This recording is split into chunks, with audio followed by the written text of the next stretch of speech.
অন্তর্বর্তী রাজ্য বাজেটে ফের একবার নগ্ন হয়ে গেল মমতা বন্দ্যোপাধ্যায়ের সরকারের দেউলিয়া দশা। 15 বছর ধরে রাজ্যের মানুষের সঙ্গে প্রতারণার পর বিদায় বেলাতেও ব্যতিক্রমী নজির রাখতে পারলেন না মুখ্যমন্ত্রী। উল্টে সমস্ত রীতিনীতি ভেঙে ভোট অ্যাকাউন্ট পেশ করে একের পর এক প্রকল্প ও আর্থিক ঘোষণা করলেন অর্থ প্রতিমন্ত্রী চন্দ্রিমা ভট্টাচার্য, যা আসন্ন বিধানসভা নির্বাচনকে প্রভাবিত করার নামান্তর। তবে তাতে না মিটল কারো দাবি, উল্টে ফাঁস হয়ে গেল কর্মসংস্থান সহ একাধিক বিষয়ে রাজ্য সরকারের মিথ্যাচার। আসুন সেগুলো নিয়ে আলোচনা করি সবিস্তারে।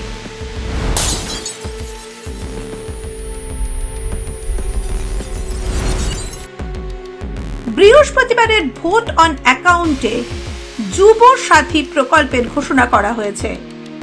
এই প্রকল্পে মাধ্যমিক উত্তীর্ণ যে কোনো 21 থেকে 40 বছর বয়সী বেকার যুবক মাসে 1500 টাকা করে ভাতা পাবেন। 5 বছর পাবেন এই ভাতা। তবে প্রকল্প চালু হবে 15 আগস্ট 2026 থেকে, অর্থাৎ নতুন সরকার গঠনের পর। বিধানসভা ভোটে পরাজয়ের পর ততদিন তৃণমূল কংগ্রেস দলটারই অস্তিত্ব থাকবে কিনা তা নিয়েই যখন অনেকে সন্দিহান, তখন এই প্রকল্পের আসল উদ্দেশ্য কি? তৃণমূলী রাজনীতিকে যারা হাড়ে হাড়ে চেনেন তারা বলছেন এই প্রকল্প আসলে ক্যাডার পোষার নামান্তর। যেসব যুবক যুবতীরা বিধানসভা ভোটে গ্রামে গঞ্জে তৃণমূলের হয়ে কাজ করবে, ভোটের পর তাদের এই ভাতা দেওয়া হবে বলে গাজর ঝুলিয়ে রাখা হলো। ভোটের ফল কি হবে তা সবার জানা। মমতা বন্দ্যোপাধ্যায়ের সরকারের পতন এখন শুধুই সময়ের অপেক্ষা। ফলে এই টাকা দিতেও হবে না মমতা বন্দ্যোপাধ্যায় সরকারকে। তাছাড়া যে সরকার দাবি করে তারা রাজ্যে বেকারত্ব উল্লেখযোগ্যভাবে কমিয়েছে, তাদের বেকারদের জন্য ভাতা ঘোষণা করতে হচ্ছে কেন? কারণ তারা জানে এই তথ্য অসত্য। তাই যুবকদের ক্ষোভ প্রশমনে টোপ দেওয়ার চক্রান্ত করছে তারা।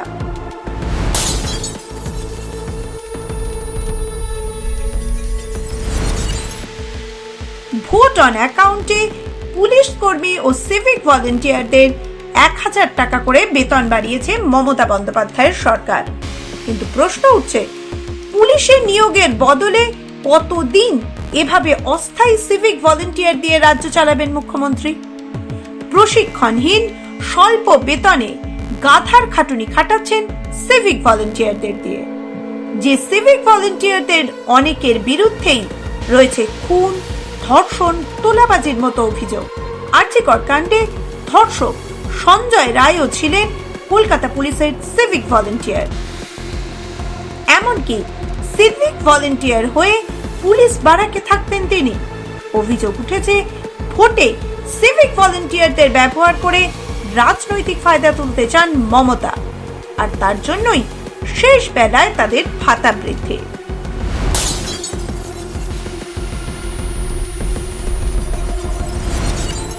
মহিলাদের আশায় জল ঢেলে লক্ষ্মীর ভান্ডারের অনুদান মাত্র 500 টাকা বৃদ্ধি করেছেন মমতা বন্দ্যোপাধ্যায়।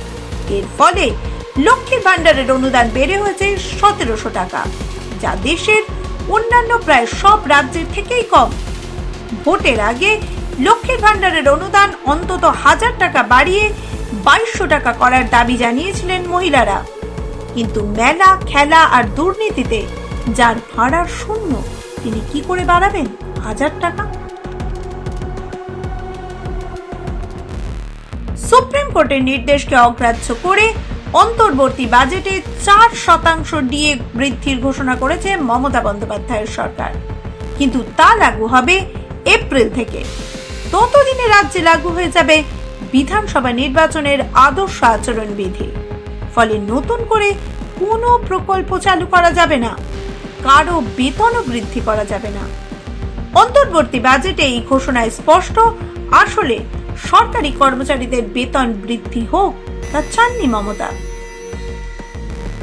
রাজনীতির ময়দানে পরিযায়ী শ্রমিকদের নিয়ে মাঝে মাঝেই কুম্ভীরাশ্রু ঝরান মমতা বন্দ্যোপাধ্যায়।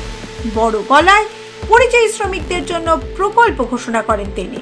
তবে সেই প্রকল্পের সুবিধা পেয়েছেন এমন দুর্নাম কেউ করতে পারেনি। মমতা বন্দ্যোপাধ্যায় সরকারের শেষ অন্তর্বর্তী বাজেটে পরিযায়ী শ্রমিকদের নিয়ে কোনো সুনির্দিষ্ট পরিকল্পনা নেই। আর্থিকভাবে ধুঁকতে থাকা রাজ্য থেকে কিভাবে যুবকদের অন্য রাজ্যে যাওয়ার প্রবণতা কমানো যায় বা যারা গিয়েছেন তাদের কি করে ফিরিয়ে আনা যায় তার কোনো উল্লেখ নেই অন্তর্বর্তী বাজেটে। যাতে স্পষ্ট পরিযায়ী শ্রমিকদের শুধুমাত্র ভোট ব্যাংক হিসেবে দেখেন মমতা।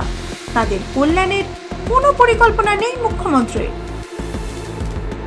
ভোট বৈতরণী পার হতে যে তার তৈরি করা ভোট ব্যাংকে খুশি করতে হবে তা বিলক্ষণ জানেন মমতা বন্দ্যোপাধ্যায়।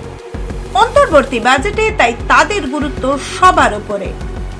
সেই উদ্দেশ্যে অন্য সব ক্ষেত্রে কাটছাট করে সংখ্যালঘু উন্নয়ন দফতরকে 5,713 কোটি টাকা অন্তর্বর্তী বাজেট বরাদ্দের প্রস্তাব করেছে তার সরকার। যদিও রাজ্যের উন্নয়নের জন্য সবথেকে গুরুত্বপূর্ণ উৎপাদন ক্ষেত্রে তাদের বাজেট বরাদ্দ মাত্র 1,483 কোটি টাকা। যেখানে রাজ্যের ঋণের পরিমাণ 7.5 লক্ষ কোটি টাকা ছাড়িয়েছে, সেখানে ভোট বৈতরণী পার করতে অন্তর্বর্তী বাজেটে মমতা বন্দ্যোপাধ্যায়ের হাতিয়ার ভাতা ভাঁওতা। ভাতা দিয়ে ফের একবার অপশাসন, দুর্নীতি ও লুঠের রাজনীতিকে বৈধতা দিতে চান তিনি, যার নীল নকশা তৈরি করা হয়েছে অন্তর্বর্তী রাজ্য বাজেটে। মাধ্যম ব্যুরো রিপোর্ট। जब युवा सशक्त होता है तो राज्य आगे बढ़ता है, और जब राज्य आगे बढ़ता है तो देश का भविष्य उज्जवल होता है। प्रधानमंत्री नरेंद्र मोदी के विकसित भारत के संकल्प को जमीन पर उतारते हुए मध्य प्रदेश के मुख्यमंत्री डॉक्टर मोहन यादव के नेतृत्व में राज्य सरकार युवाओं के सर्वांगीण विकास के लिए एक के बाद एक ऐतिहासिक कदम उठा रही है। युवाओं की शिक्षा, कौशल और आधुनिक तकनीकों में दक्षता के लिए शुरू हुआ है स्वामी विवेकानंद युवा शक्ति मिशन। रोजगार और करियर के अवसरों से जोड़ने के लिए मध्य प्रदेश युवा प्रेरक अभियान और भारतीय सेना, पैरामिलिट्री व पुलिस भर्ती के लिए पार्थ योजना, जहां युवाओं को मिलेगा 360 घंटे का विशेष प्रशिक्षण। सरकारी नौकरियों में युवाओं के लिए बड़ा अवसर, 1 लाख पदों पर भर्तियां जारी, और अगले 5 वर्षों में 2.5 लाख सरकारी नौकरियों का लक्ष्य। हर साल जारी होगा भर्ती कैलेंडर। भारत सरकार के PLF सर्वे में मध्य प्रदेश ने दर्ज की देश की सबसे कम बेरोजगारी दर। स्वरोजगार को बढ़ावा, डॉक्टर भीमराव अंबेडकर कामधेनु योजना के तहत 25 दुधारू पशुओं की डेयरी के लिए 42 लाख रुपए तक का ऋण। राज्य स्तरीय रोजगार दिवस पर रिकॉर्ड 7 लाख युवाओं को 5,000 करोड़ का स्वरोजगार ऋण।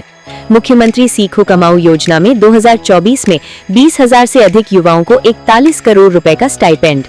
स्टार्टअप्स को राष्ट्रीय और अंतर्राष्ट्रीय मंचों तक पहुंच, 50,000 से 1,50,000 तक की वित्तीय सहायता।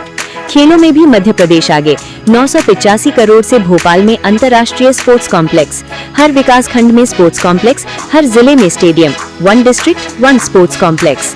शिक्षा में नई दिशा, सरकारी कॉलेजों में कृषि विषय, विश्वविद्यालयों में pilot training course, Ujjain engineering college में IIT satellite campus, AI, machine learning, coding. भविष्य की शिक्षा आज। ये है नया मध्य प्रदेश, जहां सपना सिर्फ देखा नहीं जाता, पूरा भी किया जाता है। प्रधानमंत्री नरेंद्र मोदी का मार्गदर्शन, मुख्यमंत्री डॉक्टर मोहन यादव का नेतृत्व और युवाओं की ताकत मध्य प्रदेश को बना रही है भारत का युवा शक्ति केंद्र।